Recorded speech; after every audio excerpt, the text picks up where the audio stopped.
Bonjour à tous, Sabine Rigaud-Gibson de Thérapie Holistique. Cette petite vidéo aujourd'hui pour vous partager en fonction de mes expériences, des points de vue, des choses dont je me rends compte, des comparaisons que l'on peut faire avec des événements de la vie. Il y a quelques mois, j'avais fait un post avec des photos où j'étais en train de couper, j'avais ces grosses bûches à fendre. Et je me suis rendu compte que l'on pouvait comparer donc certaines situations de la vie que l'on rencontre avec justement des activités que l'on peut faire dans son quotidien.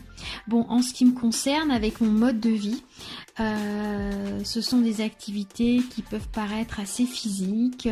Voilà, j'aime les choses différentes et j'aime me sentir, en tout cas pour le moment, donc j'ai encore l'énergie, j'aime me sentir au contact avec les éléments, les choses. Et là, du coup, je coupais cette grosse bûche, je fendais cette grosse bûche. Et je me suis rendu compte que peu importe en fait la grandeur de l'expérience qu'il y a face à toi, tout comme la grosseur de ma bûche, d'autres l'appelleraient obstacle en fait. Il faut s'engager dedans, sincèrement, sans jugement, sans peur, sans se préoccuper, c'est-à-dire s'inquiéter des choses qui n'arriveront peut-être jamais, et y mettre tout son cœur. Et je me suis rendu compte, en fait, que les nœuds de cette bûche de bois pouvaient représenter nos nœuds émotionnels, car certes, il y avait des résistances dans cette bûche, parce qu'elle était pleine de nœuds. Et tout comme cette bûche, avec son nœud, qui donnait de la résistance, ou avec ses nœuds, si tu respires, si tu acceptes, si tu observes sans jugement, et que tu persistes, eh bien l'aboutissement arrivera.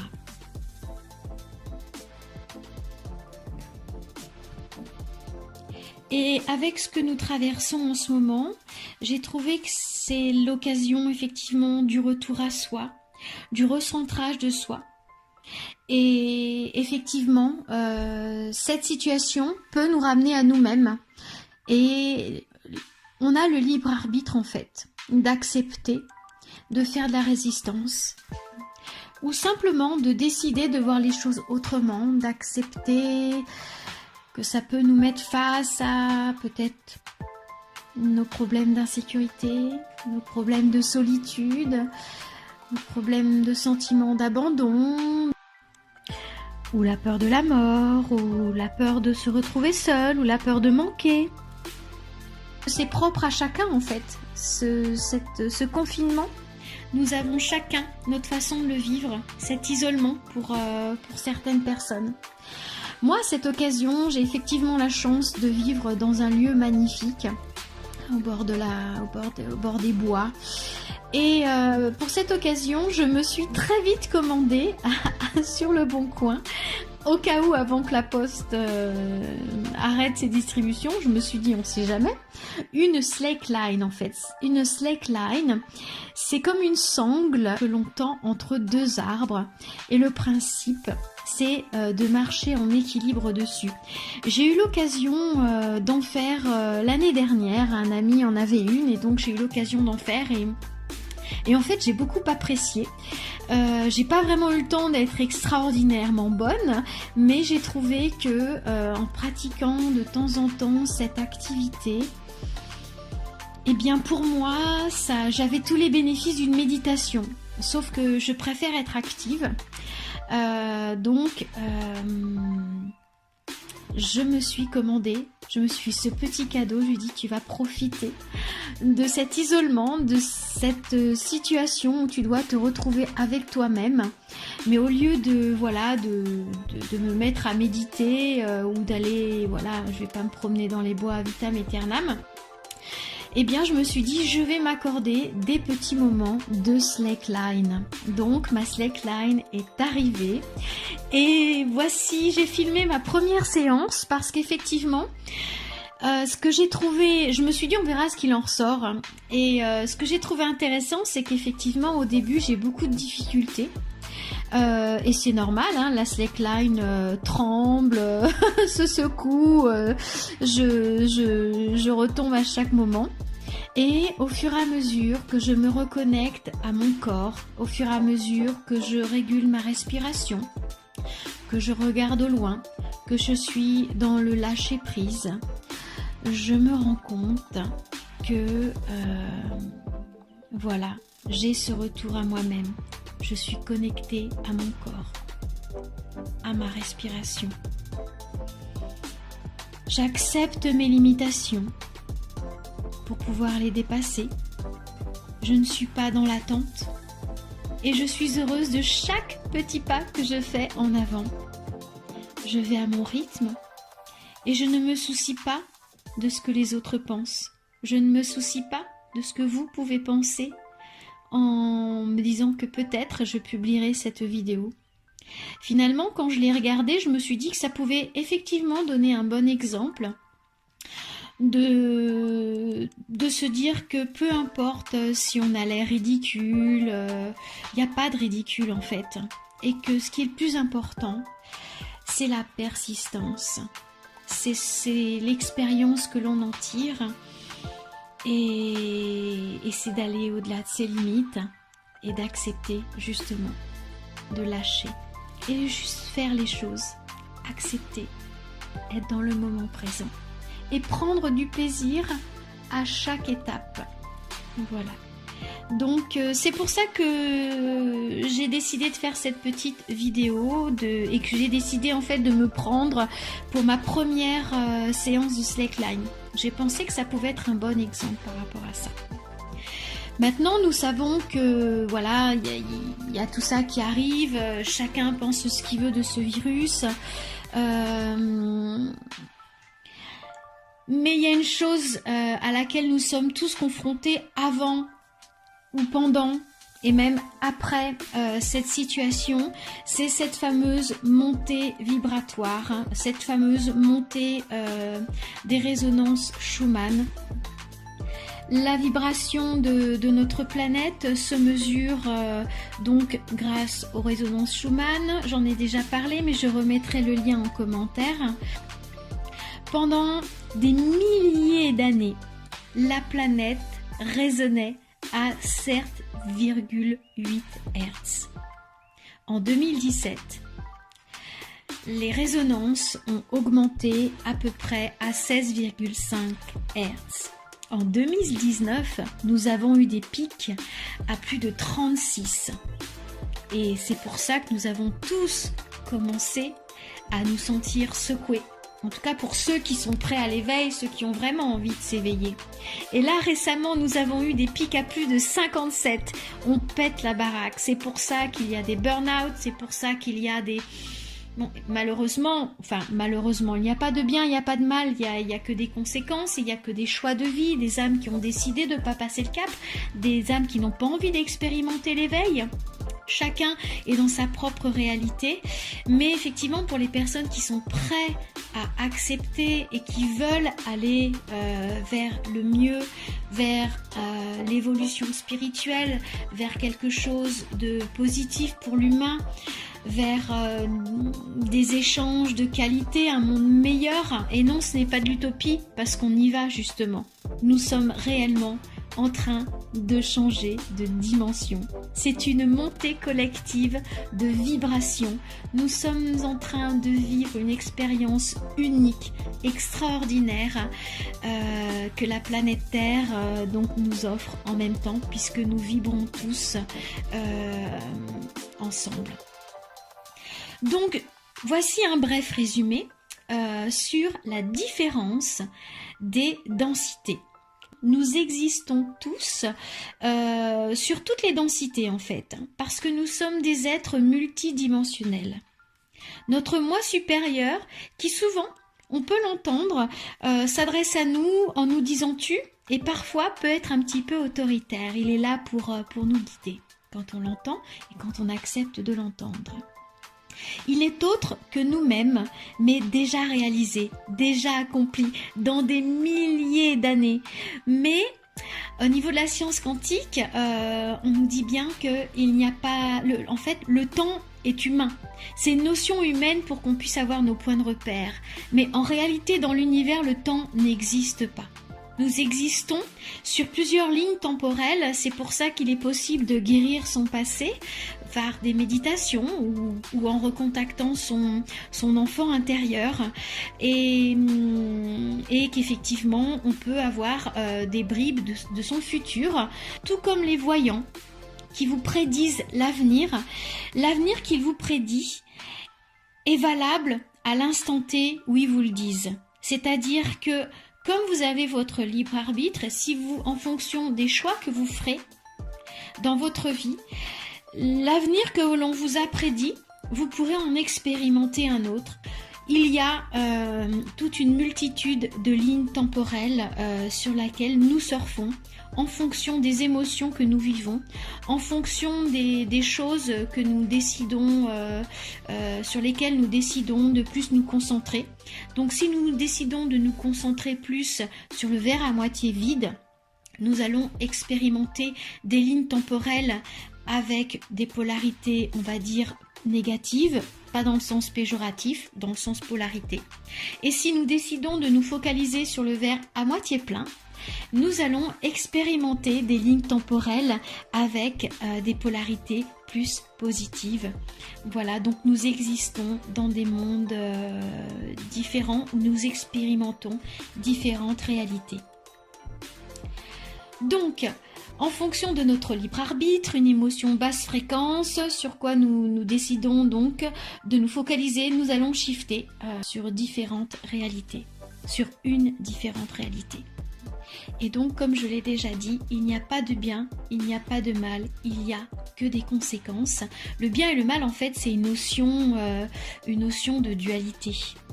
Dans l'univers, il n'y a effectivement que des conséquences, comme lorsqu'on jette une pierre dans l'eau, la conséquence va être les petites vagues d'eau. Donc, je vais vous parler de quelques dimensions. En ce qui concerne la première dimension,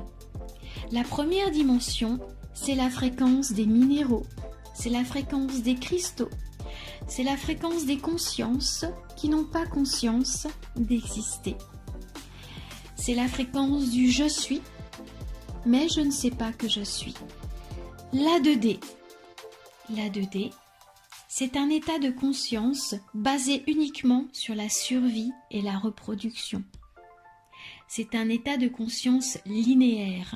C'est le début de la conscience de séparation. Puis-je manger ça? Puis-je m'accoupler avec ça? Il y a des êtres humains qui de nos jours vivent encore dans cette dimension très basse. C'est vraiment de la basse fréquence.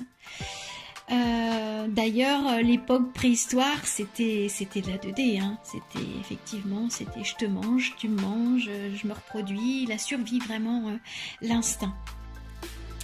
Alors, quand effectivement je dis qu'il y a des êtres humains qui vivent encore dans cette dimension-là, c'est pas parce que nous avons accès à la technologie. La technologie ne détermine pas notre dimension, car il y a des peuples loin de la technologie qui sont bien plus spirituels et éveillés que certains des habitants de nos villes. Donc bref, c'est pas parce que tu as un iPhone ou la télé qui change de chaîne au son de ta voix que tu es en 5D ou que tu es un être évolué, loin de là.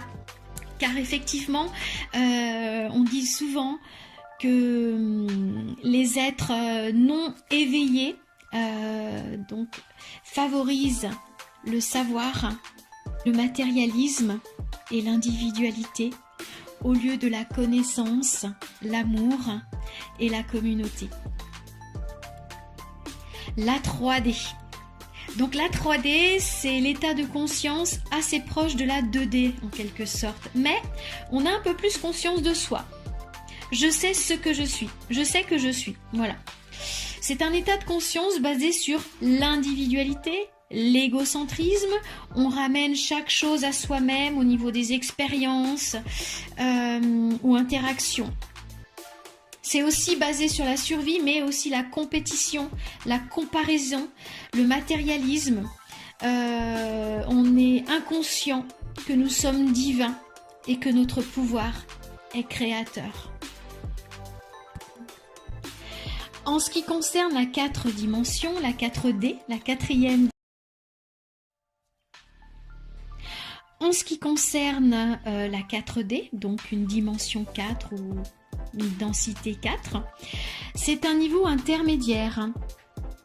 Jusqu'à présent, l'humain vibrait entre la 2D et la 4D, dépendant de son niveau de conscience et de son niveau vibratoire ou d'éveil. C'est aussi le bas astral, où vivent beaucoup d'êtres, comme les élémentaux, comme les âmes errantes. Mais attention, quand je parle du bas astral, je ne veux pas dire que c'est démoniaque, ou que c'est maléfique, ou que c'est négatif.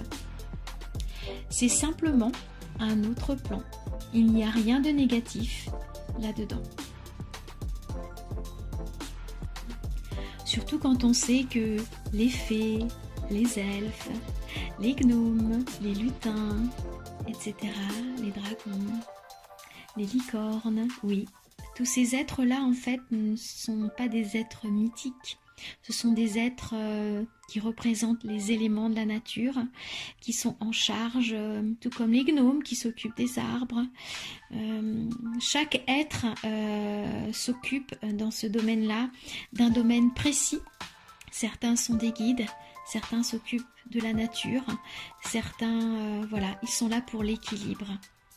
Et à une époque, nous étions en communication avec eux. Par rapport à ma croyance, à moi, et de ce que j'ai appris, de ce que j'ai lu, il y a très longtemps de ça, beaucoup de guérisseurs qui vivaient très très proches de la nature, qui étaient comme des naturopathes en fait, qui ont été accusés de sorcellerie parce que ces gens-là en fait avaient cette liberté, cette indépendance et ce pouvoir de communiquer avec ces élémentaux, et en fait tout était possible avec eux. Au niveau de la guérison, au niveau de beaucoup de savoirs étaient transmis entre ces élémentaux et ces êtres-là.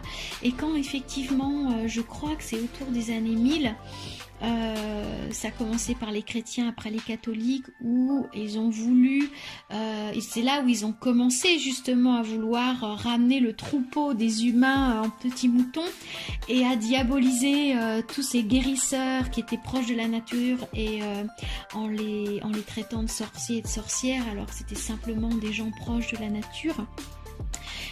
Il y a une telle violence qui est apparue au niveau justement des bûchets, au niveau des pendaisons, au niveau des tortures, que c'était trop dur, et déjà pour eux, pour les élémentaux. En plus, ils ont décidé de fermer les portes aussi pour arrêter de porter préjudice à tous ces guérisseurs, mais aussi parce que du coup, ça devenait trop insupportable. Il faut savoir que les élémentaux sentent les émotions négatives et nos mauvaises pensées et nos non-alignements. Il faut savoir que pour eux, il y a une très mauvaise odeur. Donc je pense qu'il y avait une grande urgence aussi pour eux de fermer les portes. C'est pour ça qu'il y a beaucoup de légendes à propos des fées, à propos des gnomes, des lutins, mais ces légendes-là ont une origine réelle. Et nous allons bientôt pouvoir, petit à petit, en tout cas pour ceux qui choisissent l'éveil, la libération de nos vieux schémas et de grandir et d'aller vers la lumière, petit à petit, nous pourrons de nouveau rentrer en contact avec eux. Mais je connais des personnes qui sont déjà en contact avec eux. Donc vous voyez, il n'y a rien d'exceptionnel. En fait, c'est juste un état que nous allons retrouver. Alors, en ce qui concerne la 5D, la 5D, c'est la fréquence dans laquelle certains sont déjà de par leur propre taux vibratoire. Et grâce à Gaïa, qui changera de nom d'ailleurs au fur et à mesure quand elle aura transmuté. Nous sommes en train de bouger grâce à Gaïa. Du coup, elle a eu son cycle de 26 000 ans et maintenant il est temps pour elle de bouger. Donc la 5D, l'ego laisse la place au « je suis ». On a conscience que je fais partie du tout, voilà. Je sais que je fais partie du tout. Je sais que je vis dans la multidimensionnalité. Je suis connectée avec mon moi supérieur. Je me souviens de mes vies antérieures les plus proches. je sens que mes sens sont décuplés. C'est-à-dire que en fonction des sens que nous utilisons le plus, c'est-à-dire qu'il y a des personnes qui sont plus auditives, eh bien ils vont développer de plus en plus la clairaudience. Il y a des personnes qui sont plus visuelles, donc là ils vont développer la clairvoyance. Moi je suis quelqu'un de kinesthésique, donc nous sommes déjà beaucoup tous empathes, mais je suppose que en ce qui me concerne, ça va être vraiment la clairsentience, etc., etc. Vous voyez, en fonction de nos sens, nous allons les développer de plus en plus. Ça va être formidable. Effectivement, ça va être voilà, on pourra plus se mentir, on est face à face et on ressentira les personnes. Ça va vraiment être des échanges dans l'intégralité, dans le respect, dans la pureté. Il n'y aura plus de faux semblants. On sera en plein pouvoir de nos capacités. Notre pensée sera immédiatement créatrice. On aura retrouvé vraiment notre sens de communauté. On n'agira plus pour soi, mais pour tous, car nous allons avoir conscience de faire vraiment partie du tout. D'être d'être une petite étincelle de l'univers, une petite étincelle divine. Nous sommes tous des étincelles divines, car selon ma croyance aussi, il y a un très très très grand soleil qu'on appelle le soleil central, qui est vraiment la source divine, et chaque âme est une petite étincelle de la source divine qui se partage en flammes jumelles. La 6D. Alors effectivement, vous avez le droit de faire vos recherches par rapport à ce que je vous dis. Moi, je vous dis pas que j'ai la vérité vraie. Moi, c'est les vérités avec lesquelles je raisonne et dans lesquelles je vis et qui rejoignent toutes les personnes de qui j'ai entendu, de tout ce que j'ai lu. Voilà. Vous avez libre à vous. C'est important de faire ses recherches et savoir si on raisonne vraiment avec une information. Donc ne prenez pas pour argent comptant tout ce que je vous dis, mais justement que cela vous donne l'occasion d'aller plus loin, voilà, et de pouvoir créer votre propre ressenti, votre propre opinion. La 6D et plus, alors là ce sont les mondes énergétiques avec un niveau de conscience supérieur, éternel et divin.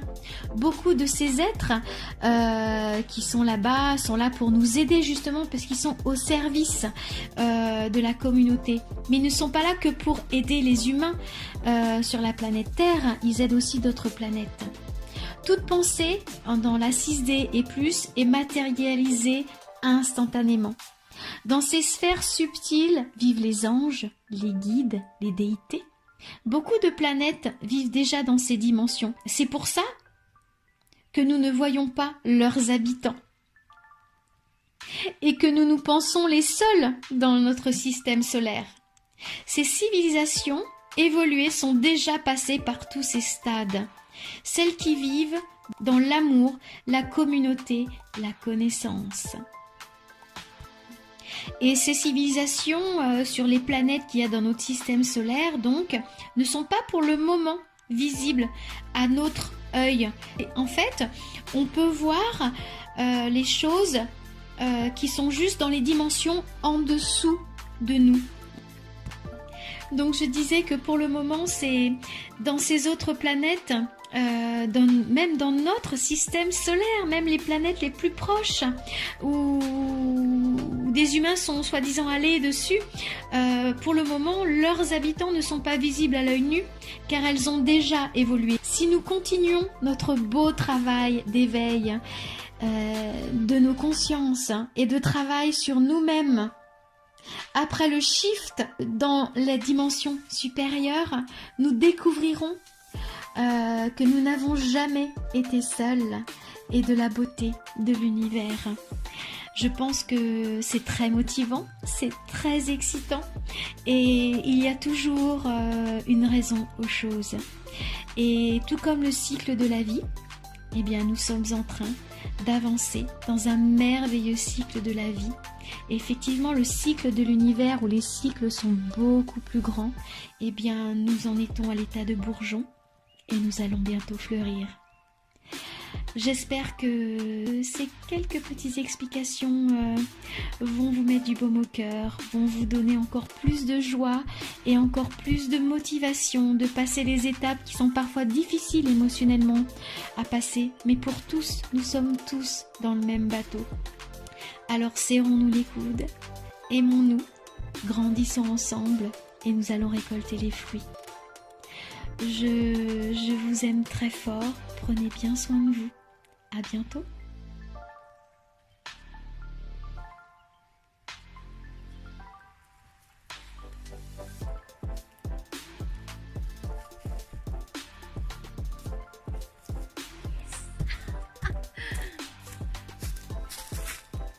Je m'arrête toujours sur une réussite.